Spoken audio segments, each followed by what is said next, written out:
तर जय महाराष्ट्र पब्लिक. मी आत्ताच एकच व्हिडिओ टाकलाय, म्हणजे आता हा दुसरा व्हिडिओ आहे. तर माझ्या लक्षात आलं असं घाईघाईमध्ये व्हिडिओ बनवायच्या नादात म्हणता येईल, मी माझं स्वतःचं इंट्रोडक्शन द्यायला विसरली आहे. तर माझं नाव आहे तेजस गायकवाड आणि मी secret but still somehow people know where I stay. तरीही a small introduction.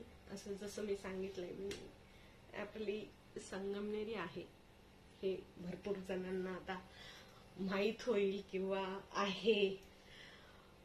अजूनही मी करतीये की कसे कसे व्हिडिओ करायचे किंवा आता काय, त्या दिवशी उभा बनवला गेला होता, आज आडवा झालाय, तर समजून घ्या प्लीज. सो आज आपण तयारी करूया दुसरा व्हिडिओ बनवायची. माझं काही चुकत असेल, माझी भाषा कोणाला काही वाईट वाटत असेल किंवा काय वाटत असेल तर वाटू द्या. आपले व्हिडिओ फक्त त्या 4 माणसांसाठीच आहे ज्यांना वाईट वाटत, बरोबर.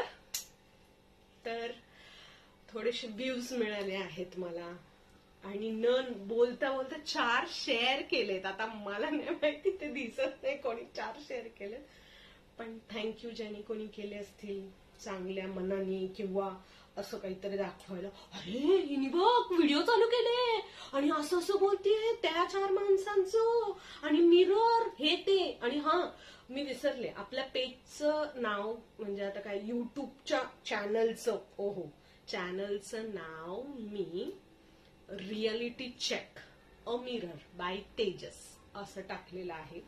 सो तुम्ही कोणीही माझे चॅनल बघत असाल आणि तुम्हाला थोडंसं तरी माझ्यातलं काहीतरी आवडलं असेल किंवा काय हे असेल तर नक्की मला सांगा, कमेंटमध्ये मला विचारा, काहीतरी चांगलं विचारा. नाहीतरी माझं तोंड, आय मीन तोंड तर हा नॉर्मल शब्द आहे, थोबाड इज नॉट गुड. चांगलं विचारा, काहीतरी माझ्याबद्दल विचारा, आनंद होईल. मी नक्की तुम्हाला सांगेन, शेअर करेन. पण आपण मूळ मुद्द्यावरून हट्टा कामा नाही. ती 4 माणसं, यो यो हनी सिंग, ती 4 माणसं. जर माझा एक ओळखीचा जर हनी सिंग असता ना, एक म्हणजे आय एम सॉरी, म्हणजे माझ्या ओळख करून देणारा कोणी एक माणूस असता हनी सिंग बरोबर ना, तर मी त्याला असं सांगितलं असतं, भाई तू बस आणि ह्या 4 लोकांवर गाणी लिहीच तू, एकदम परफेक्ट वाली गाणी लिही तू. आता आलाय मुद्दा, सारखा भटकतोय, आय नो. मला खूप बोलायला आवडतं, माझं थोबाडचं बाळचं चालू राहतं, पण ठीक आहे. आज चला एक गोष्टच सांगते. ऍक्च्युली मला स्वयंपाक करायचंय, म्हणजे मी कधी कधी करत नाही, पण आज जरा खिचडी खावाशी वाटते. संगमनेरी खिचडी बनवते जरा आईच्या स्टाईलची, मस्त की मुगाची डाळ वगैरे टाकून. सो एक गोष्ट सांगते, गोष्टीपासून सुरुवात करूया. की एक साप असतो, ठीक आहे, आणि एक तो काजवा असतो. काजवा माहिती आहे ना, फायर फ्लाईज म्हणतात, असं काहीतरी म्हणतात इंग्लिश मध्ये त्याला. आणि एक स्नेक असतो, इंग्लिश पण बोलेल थोडं थोडं येतंय म्हणून. आणि त्याचं असं असतं ना की ते असतात तसेच जंगलात वगैरे कुठेतरी साप. आणि काय सांगितलं मी, ते काजवा. तर आता काजवा किती छोटा आहे, त्याच्याकडे त्याचं अट्रॅक्टिव्हनेस काय आहे, फक्त त्याची एक लाईट. ती पण कुठं असते, इथे. बिचारा चमकतो, बिचारा काहीतरी करतो, ठीक आहे, तो त्याचं काम करतोय. निसर्गाने त्यालाही बनवलंय, निसर्गाने सापालाही बनवले, आपल्यालाही निसर्गाने बनवले. तर एकदा तर सापाला चालता चालता हा काजवा दिसतो. त्याच्या मनात येतं की मला ह्याला पकडून खायचंय.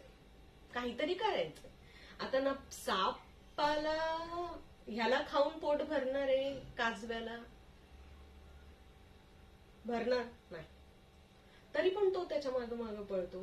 काजवा विचार करतो ना, मी ह्याला काही केलंय ना, हा माझ्या का नादी लागलाय, काय केलंच नाहीये, पळतोय पळतोय पळतोय पळतोय पळतोय. शेवटी काजवा थकला आणि त्यांनी त्याला विचारलं, थांब म्हटलं, थांब आधी बोलूयात आपण. काजवा विचारतो सापाला, का रे साप, मी तुझ्या नादी लागलोय का काही? तो बोलला नाही. मी तुला काही छळलंय का? तो बोलला नाही. मी तुला कधी तुझ्या मध्ये आलोय का कधी तुझ्या कामाच्या, किंवा काय, असे विविध प्रश्न ज्याच्या सगळी उत्तरं सापाकडून नाही असे आली. मग तो म्हटलं, सांग बरं मला एक, की तू मला का छळतोस, तू माझ्या पाठी का लागलाय, आणि मी एवढं मोठंही नाही की तू मला खाऊन संतुष्ट होशील किंवा काय होशील, की तू का माझ्या पाठी लागले, मला हे कारण ऐकायचंय. तो बोला, खरं सांगू का? मला सांग. तू छोटा आहे रे, पण तुझ्यामध्ये ती लाईट आहे ना, ती हिते लागते मला, जळण होते मला, की माझ्याकडे काहीच नाहीये, तो ब्राईटनेस नाहीये, ती शाईन नाहीये जी मला तुझ्यात दिसते, तू छोटा आहेस तरी. अभी कहानी में ट्विस्ट. ये कहानी उन 4 लोगों की है जो अपने जैसे छोटे से लोगों से जलते हैं, उनको शाइन करने से रोकते हैं, त्यांना थांबवतात, त्यांना शाईन होऊन देत नाही, विनाकारण फक्त आपली ती शाईन त्यांना तिथपर्यंत मनामध्ये एकदम खोल हृदयाला त्यांच्या हे करते की ही समोरची व्यक्ती ही शाईन नाही झाली पाहिजे, हिचे पंख छाटले गेले पाहिजे, हिचं शाईन गेलं पाहिजे, हिला सगळं अस्तव्यस्त करावं की फक्त ही शाईन करते. काही नाहीये तुमच्याकडे ना माझ्याकडे, बट वी हॅव सेन्स. आपल्यातला चांगलेपणा किंवा देवाने दिलंय ते गॉड गिफ्ट, ते तू नाही छिनू शकत, तो साप नाही त्या ह्याच्याकडून छिनू, कुणी नाही, निसर्गाने आपल्या प्रत्येकाला बनवलंय, ते आपल्यावर नाहीये. हा आपण त्याला डेव्हलप करतो. मला देवानी बनवलंय, मला उद्या चोर बनवलं असतं, पण मी माझं घेऊन चालले नाही बाबा, मला चोर नाही बनायचं, मी ज्याच्यात आहे त्याच्यात खुश आहे, मला चांगलं बनायचंय, मला देवाचं काहीतरी करायचंय, किंवा मला एकदमच काहीतरी भंगार करायचंय, त्याच्यावरनं थोडी ना तुम्ही मला जज करणार आहे. सो आजची कहाणी होती ही. तर तुम्ही लाईक करा, सबस्क्राईब करा, शेअर करा, कमेंट्स करा, आणि असे थोडे थोडे व्हिडिओ येत राहतील माझे. खूप आहे मनात, खूप खूप खूप साऱ्या गोष्टी बोलायच्या, आणि सध्या मी हे सगळं बोलण्यासाठीच हा प्लॅटफॉर्म निवडलाय असंही म्हणू शकता. सो खूप बोलायचं असतं, पण ते एकाच व्हिडिओ मध्ये असं थोडी आहे ना की एक पिक्चर दिखा के 3 घंटे में खत्म करेगा बॉस, नहीं जमता है. ये तो जमने वाला थोड़ा थोड़ा है, तो जैसा जमेगा वैसा होएगा. So thank you so much for watching. जसं काही येत राहील तसं मी टाकत राहील. मला अजून काहीतरी सजेशन्स पण सांगा की काय चुकतंय, काय हे होतंय. Really appreciate. So thank you for today. Bye.